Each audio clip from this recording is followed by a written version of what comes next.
And you've also alluded to this. I said that this next question would be connected to the last.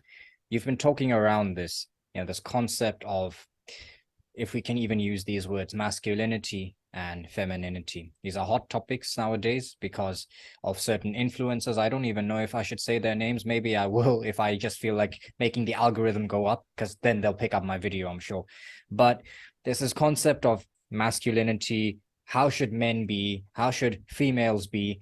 And this ties into your work as well, particularly when it comes to female orgasms, because there's this belief that the females are just there for our service, that we should be. And also, you see, men orgasm in a different way, shall I say, compared to females, and they get aroused in a different way because our physiology is different. And how you pleasure a woman is not the same as how a man would get aroused. So it factors into your work, I was saying, because a lot of people, a lot of men, they just care about their own selves when it comes to climaxing, and they really don't care about what she has to say or what she's experiencing. So what are your concepts, or where would you direct us as Muslims if we want to look at good role models of masculinity, not only in relation to orgasms and sexual ethics, but in general? Because I think you can draw the line here if you want to, because I'm sure we're going overboard if we just talk about masculinity in general. But where do we look for examples of good masculinity in today's day and age? Because I was having a conversation with the Imam on Friday, and he was like, look, we can talk about, not to undermine them, but people like the Sahaba radiallahu anhum, how they used to ride horses, they used to engage in archery and sword fighting. When was the last time you actually picked up a sword in the year 2023, or any time in the last 5 years? So there has to be a different way for us to exercise our masculinity in today's time. Not to undermine the Sahaba, they are the shining stars for us. They are the best examples after the Prophet sallallahu alaihi wasallam. But surely there should be a more, what's the word I'm looking for, tangible direction that we can look at if we want to understand what is masculinity and femininity. MashaAllah, beautiful question. Um, so I would say that when we speak about masculinity, or from an Islamic perspective, I would say that there are masculinities. There's not just one form of masculinities that is valid, noble, and acceptable. And what I mean by that is that when we look at what it means to be a man, obviously the Prophet ﷺ is the ideal man. There's no doubt about that. Okay. And he should be our example, but we also have other examples, like from even the companions and scholars and what have you. And I think what the issue is with a lot of them, and it's interesting you mentioned that about like what this Sheikh said, is I think with a number of men, I think unfortunately when we think about Muslim male role models and figures, it's in the realm of, like you said, warriors or people that are powerful, and that's good when you are in combat. But when we're speaking about male-female interactions, it's totally different. And even with the Sahaba, and I think people forget that. So when we're speaking about masculinity, the same way, for example, when you're on the battlefield, yes, you need to be fierce, you need to be brave, you need to be courageous. When you're with a woman, when with your wife, those traits is not. You don't treat like even speaking with a man. The way you speak with a man is different how you're going to communicate with a woman. And I think unfortunately, because a lot of men, Muslim men, haven't developed healthy relationships with women, they're not able to communicate even with a woman, or they just see her as she's just there just to be his sexual plaything or there to satisfy his desires. And that's my point, is that the same way, even as a man, you know that there are certain men you can communicate with a certain way, because otherwise it can turn into a fight or you can get beaten up. So you develop the nuances to know how to communicate to different men according to different levels. Likewise, when you're dealing with women, whether it's a colleague, friend, an intimate partner like your wife, there's different ways you need to communicate. Now, the mark of masculinity, even though I said there's different types, I'll argue, of masculinity that's acceptable within Islam. Um, the ideal, when we look at the Prophet sallallahu alaihi wasallam, in terms of like intimate relations, because a lot of men will say, "Oh yes, he's the best of men because he had 9 wives or 11 wives, like multiple wives." Yes, he that was correct, but why was that?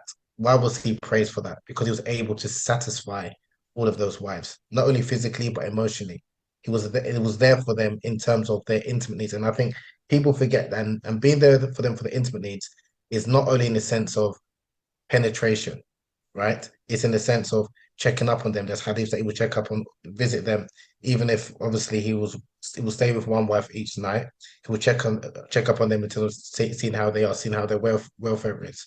Which again, as a lot of men, we kind of neglect those hadiths, those stories. When he was asked, Sallallahu Alaihi Wasallam, why don't you marry a woman from Ansar? He said no because their jealousy is intense, meaning they couldn't cope with being like a co-wife, my arrangement. So this is understanding their needs as well, because as men, you need to being a man is being able to not only protect and provide financially, like materially, but also emotionally and sexually. And if you know, for example, you're going to bring her into an environment or world that is not conducive for her, then don't bring her into that world.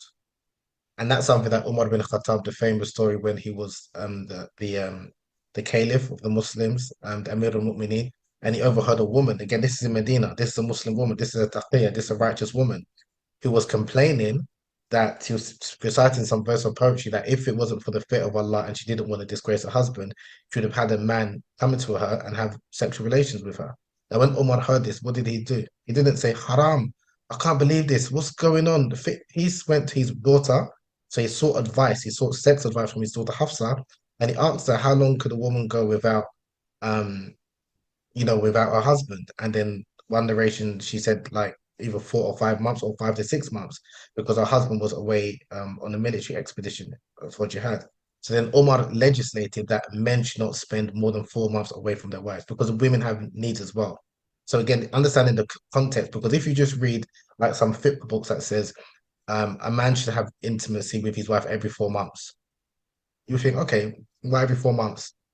Because they were taken from that story, contextualizing it. Now, that's not the only ruling because other scholars have said, no, it's not every 4 months, it's as and when the need requires. So if the wife wants you not only intimately in terms of for intimacy, but also like to be spend some time with her, then that's something that's a requirement. And as a man, your duty should be one one who's considerate to your wife's needs, one who treats a woman's well based on the command of the Prophet Sallallahu Alaihi Wasallam, one based on the command of Allah, وَعَاشِرُهُنَّ بِالْمَعْرُوفِ. Live with your wives in that which is good and well and fair and equitable. So if that is how you view yourself as a man, you're someone who, and again, I think as men, because if you were to ask men, like Muslim men generally, who are other than the Prophet Sallallahu Alaihi Wasallam, the men that they admire from Muslim history, a lot of them will say Umar bin Khattab, Khalid bin Walid, a lot of heroic figures in the battlefield who were strong and again, men will respect. But oftentimes you don't really hear Abu Bakr as Siddiq. And Abu Bakr, if you look at his character, he was obviously slight, he was short in stature, and his character he was someone that was known to be gentle. And his character was the closest to the Prophet Sallallahu Alaihi Wasallam. But the character or the qualities of men that we oftentimes men like praise or is men that are very, like what people will kind of say alpha, the alpha male. But again, when people talk about alpha, Abu Bakr was also alpha male, but his approach was different to Umar. And that's the thing that I think, as especially when it pertains to male-female interactions, the approach of being gentle is the approach of the Prophet Sallallahu Alaihi Wasallam. The story when the Prophet was giving advice to women and he was speaking to a number of women, and then Umar bin Khattab came. No, he asked permission to come into the room. When the women heard that, they ran, they hid behind the hijab, like the veil. And then when Umar came in, the Prophet started smiling, he's laughing. And Abu Bakr said, I mean, Umar, sorry, said, why are you smiling? Why are you laughing, Messenger of Allah? And then the Prophet ﷺ said that, when the women heard that he was coming, they ran behind the veil. Then Umar was like upset. He said, why do they fear me more than they fear you?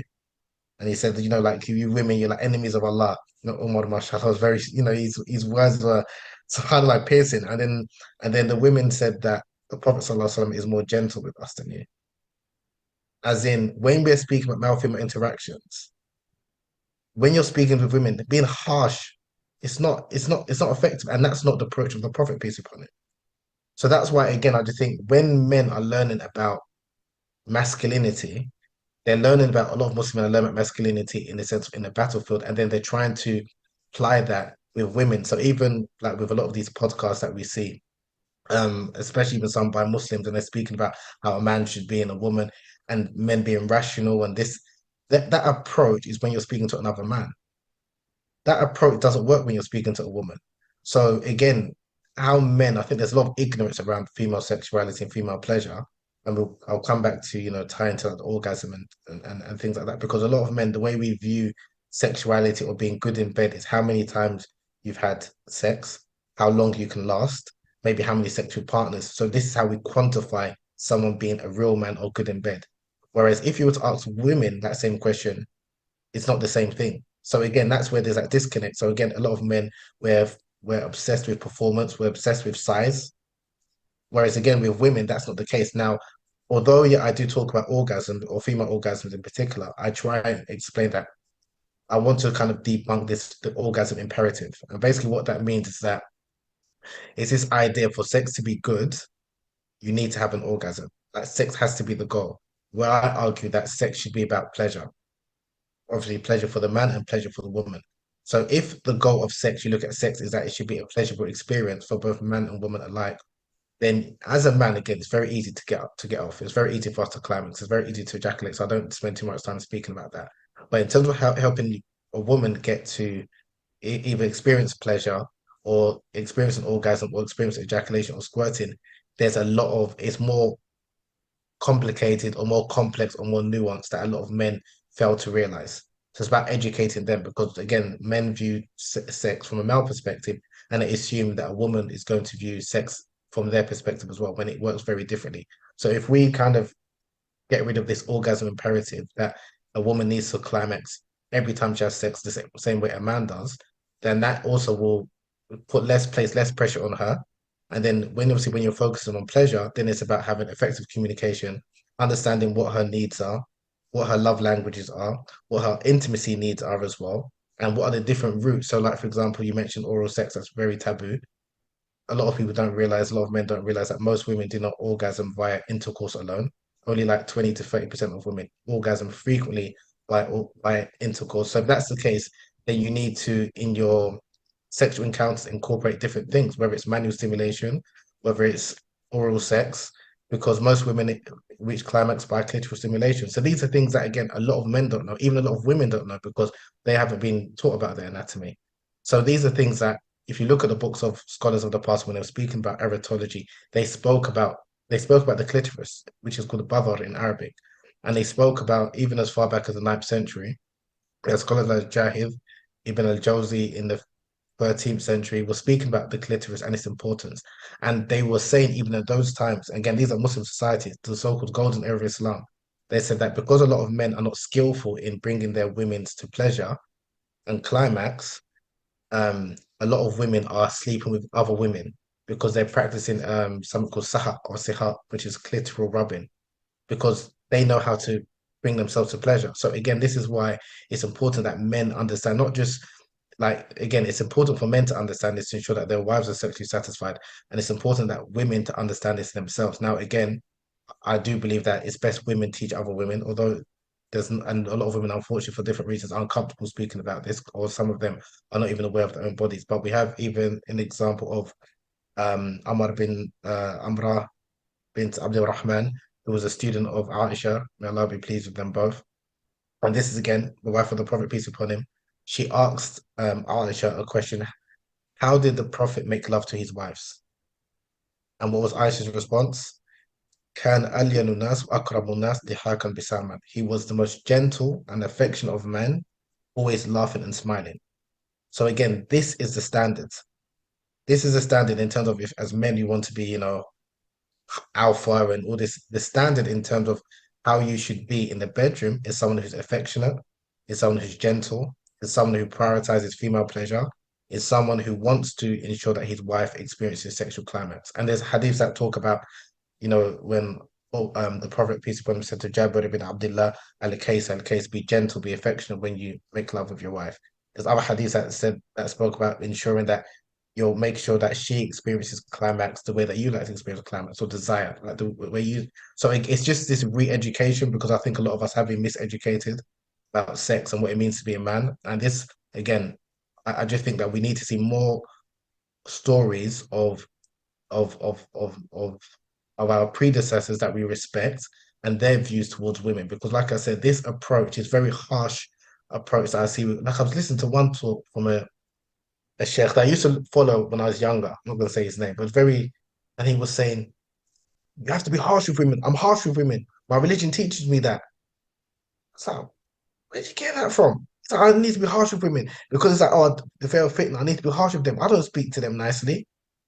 And again, I'm just like, oh, that, to me, that's problematic. And if I'm honest, I see that more in some cultures more than others, if I'm honest with you. I don't, so that's why, and I liked when you mentioned, I don't like to use the words, I think you said Muslim culture or Islamic culture because there are different Muslim cultures. Likewise, interpretations of Islam. We all follow, well, those of us who are Sunni Muslims, the Quran and Sunnah, but there are different interpretations. And I think there are some interpretations from, you could say, shall we say, Salafis, and I used to follow Salafis in some respect. I do listen to some of their scholars.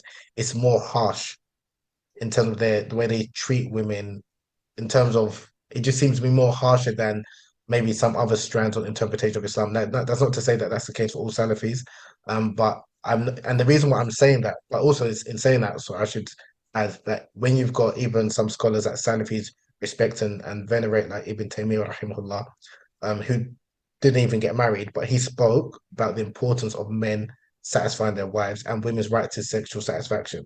So what I've noticed is that even some you can say very conservative, whether they're Salafi Muslims or very traditional cultural Muslims, they will pick and choose the scholars, the fatwas from scholars that go in line with their idea of masculinity.